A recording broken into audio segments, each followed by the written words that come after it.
Hello everyone, and welcome back to more Sly 3.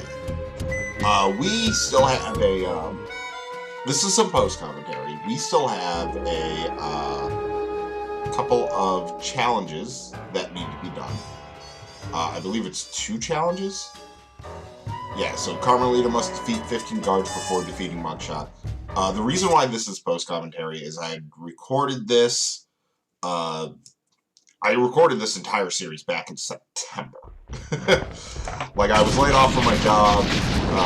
Well, not laid off. And so I just had time to record. So I figured, you know, I would just record an entire LP in, like, 12 days. And that was when I still had... Don't it? I was doing other LPs, so, you know, that's why I didn't upload this immediately as I was recording it. But as I was going through and editing, I realized, oh, this video for some reason was corrupted. And I do miss out on, like, a couple lines of dialogue that you will end up seeing later. Or you won't end up seeing it, but it's actually for, like, the beginning of the next chapter, is, like, the very first mission in what you do. Like, I'm missing a few bits of that, and I've tried recording it, but it does not, like, for some reason my computer just does not want to save that video. So you will miss out on a few things of dialogue, but it's not overly groundbreaking. And you miss, like, a very tiny bit of gameplay where we use Murray, but I'll explain that as we get closer to the end of the video. So this is to just get the 2 challenges done, because that we need to show off to show the 100%. This entire LP is finished. Flash is currently still being recorded. I'm like 70% through that. But I still have a main one to do, which is kind of annoying. And I'm starting on recording a new LP for the channel for when this gets done. And we just finished the chest lock, which I'm hoping that soon I'll be able to have another chest lock coming out, or another chest lock. Versus with somebody else. I guess I haven't really hit Mugshot all that much. I was just running around. I thought I hit him quite a bit, though. I'm really getting shots in the horrible.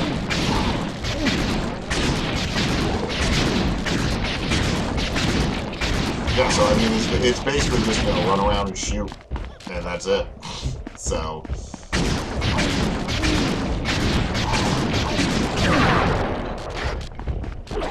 And, like, Mugshot's not smart enough to be like, oh, look, well, actually he is.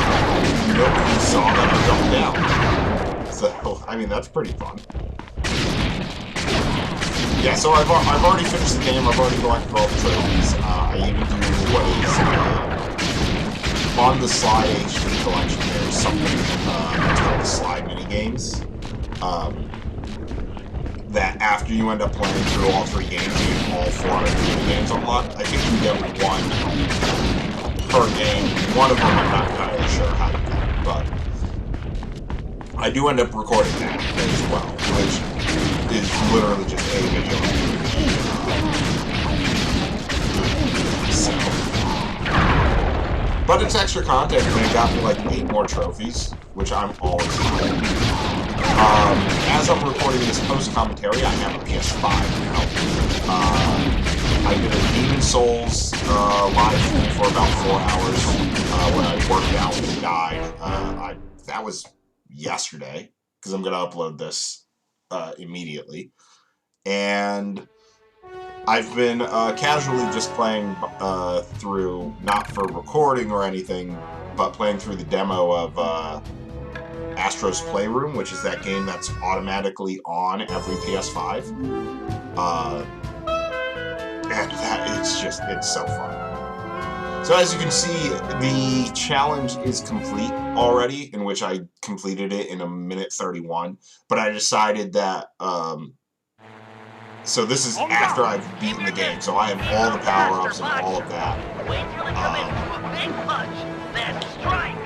And so, you know, I'll have things that you haven't seen, yeah, like the triple spin attack and whatnot. I think I died once during this, too. Because the triple spin attack actually doesn't do as much damage as you think it does.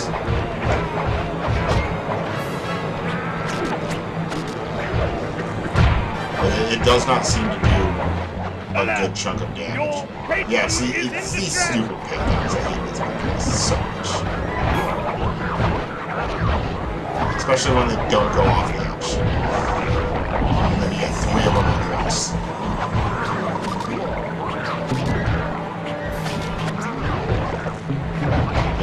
Or they end up going to the right instead of to the left. When they throw a wrench at your face. Oh, I love it. The game has, like, this is probably the funniest of the games, of the 3 games I've played. I have not played Slide 4 yet, which that'll end up being a blind LP when we get to it. And when we eventually get to Slide 4, that is going to be the end of the series, basically.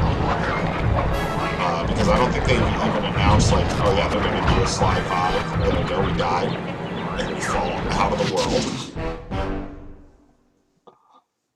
So, I mean, eventually we'll get to Slide 5. I have things planned for this year that I want to have happen.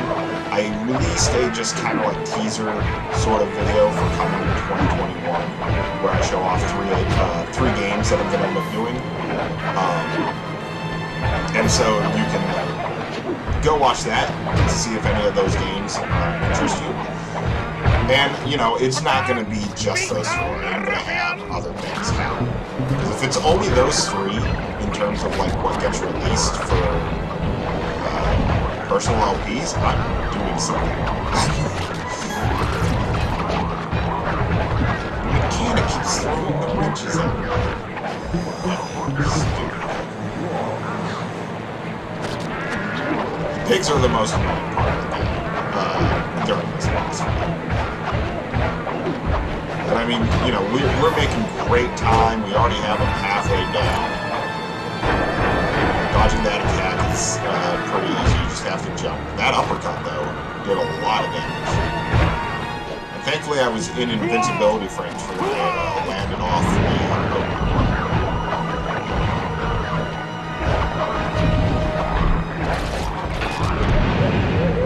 Set on fire. Like, for the damage seems to be kind of sporadic as to what does what. Like, getting set on fire definitely does more than the wrench. But I would have thought that maybe they would have done something of, you know, this enemy, no matter its attack, does this amount of damage. Because I think even the big guys do about the same amount of damage as the small guys, which is, you know, not what you expect.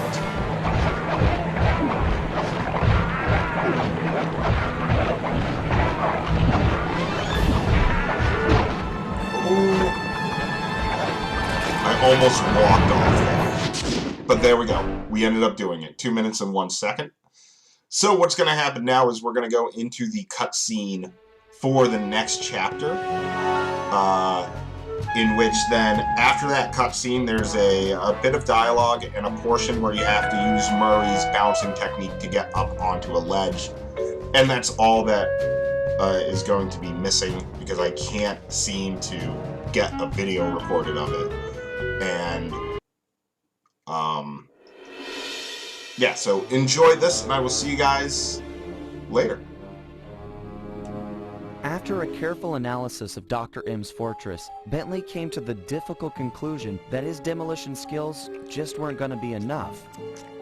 If we wanted to get inside the Cooper vault, we'd have to recruit a full-time demolition specialist. However, Bentley's proposed candidate was a shock: my old enemy, the Panda King.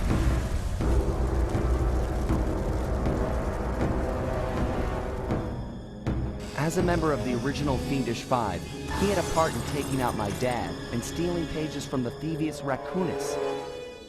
Eventually, I caught up with him, and I claimed back what he had stolen. There was no way I was gonna let that monster on my team, but Bentley was firm. He discovered the Panda King had left his life of crime and was now a monk living the life of quiet meditation high up in the mountains.